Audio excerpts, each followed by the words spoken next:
Šobrīd braucu atpakaļ no Daugavpils, kur veiksmīgi pārdevu vienu savu dzīvokli, kas man atradās netālu no Daugavpils, tādā necilā vietiņā Naujenē.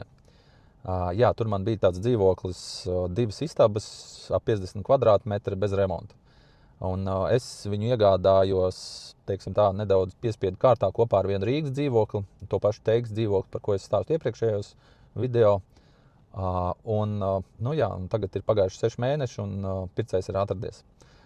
Stāsts morāli vairāk par to, ka pērkot īpašumu ar domu, ka tu viņu tirgos tālāk, vai kā investīcija, primārais un pats svarīgākais ir saprast, pat cik tu viņu pārdos tālāk.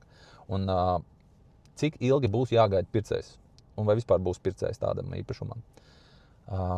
Šajā gadījumā es viņu iegādājos pa 1500 eiro, pārdevu tagad pa 3300 pēc visām izmaksām un ceļu izdevumiem, tīrā pēļņa ir aptuveni 1500 eiro.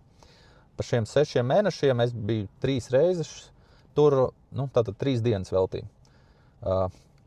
Katram, cik ienesīga vai cik interesanta šāda investīcija kādam varētu būt, to lai katrs lemj pats. Bet vairāk stāsts par to, ka nevajag skatīties uz īpašumu iegādi kā no sava aspekta, vai tas tev tur der, vai pats būtu dzīvojis tādā vai nē.